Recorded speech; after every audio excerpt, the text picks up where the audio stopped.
দক্ষিণ এশিয়ায় মেয়েদের সেরা ফুটবল দল অর্থাৎ সাফ শিরোপা বাংলাদেশ জিতেছিল দুইবার। 2022 ও 2024 সালে লাল সবুজ মেয়েরা পরে সেরার মুকুট। দুইবারই বাংলাদেশ দলের অধিনায়ক ছিলেন সাবিনা খাতুন। কিন্তু সবশেষ সাফ জিতে দেশে ফেরার পরে পাল্টে যায় দৃশ্যপট। জাতীয় ফুটবল দলের বর্তমান কোচ পিটার বাটলারের বিরুদ্ধে বিদ্রোহ করেন সাবিনা সহ 18 ফুটবলার, যাদের মধ্যে নানা দেন দরবারের পর 9 জনকে ফেরায় বাটলার। কিন্তু সাবিনা খাতুন, কৃষ্ণা রানী সরকার, মাসুরা পারভিন, সানজিদা আক্তার ও মাতসুসীমা সুমাইয়া আর ফিরতে পারেননি বাটলারের অধীনে মেয়েদের জাতীয় ফুটবল দলে। উপায়ন্তর না দেখে সানজিদা ছাড়া বাকি 4 জনকে বাফুফে খেলাচ্ছে ফুটসাল। সেই ফুটসাল দলেরও নেতৃত্বে আছেন সাবিনা খাতুন। জাতীয় দলের জার্সিতে তাদের ফিরিয়েছে ফেডারেশন, কিন্তু সংবাদ মাধ্যমের মুখোমুখি কখনোই করা হচ্ছে না তাদের। এখনো কি বাফুফের ভয়? সংবাদ মাধ্যমের সাথে খোলামেলা কথা বলতে পারলে আবারও হয়তো তাদের বিরোধিতা করবে সেসব খেলোয়াড়রা। লুকোচুরি কোনো কিছু না, আমরা প্রথমবারের মতো আমরা ফুটসলে স্ট্রেইট কম্পিটিটিভ নেচারে আমরা আয়োজন করতে যাচ্ছি। উদ্দেশ্য ঠিক ছিল, বাট অফকোর্স রিসোর্স আমাদের সঠিক জায়গায় ছিল না।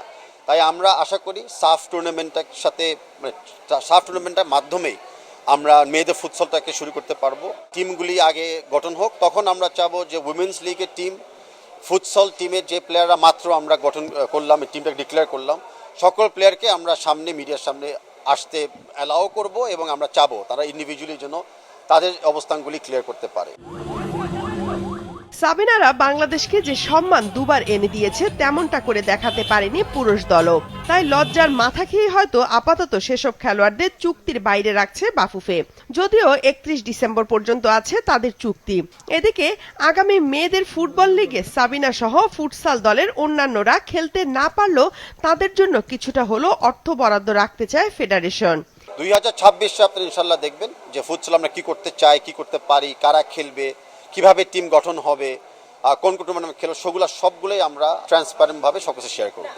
যে কোনো টিমের জন্য কল আপ পাওয়ার জন্য কিন্তু তারা প্রস্তুত থাকা উচিত। আমরাও কিন্তু যে কোনো সময় যে কোনো মেয়ে প্লেয়ারকে কল আপ করতে চাবো। সাবিনা, মাসুরাদের নিয়ে আপাতত বাফুফের সব পরিকল্পনা ফুটসাল ঘিরে। তাদের নিয়ে 2026 সালে বড় আয়োজনের পরিকল্পনা আছে ফেডারেশনের। দেখেন, ইনফরমেশন এখনো পরিষ্কার সবার কাছে নাই, তাই আমি আশা করতেছি কেউ আমরা কোনো অ্যাসিউম করব না।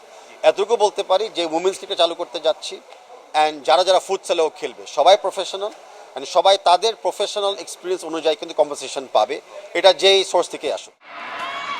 2018 সালে থাইল্যান্ডে সাবিনার নেতৃত্বে এশিয়ান কাপ ফুটসাল বাছাই টুর্নামেন্ট খেলেছিল বাংলাদেশ।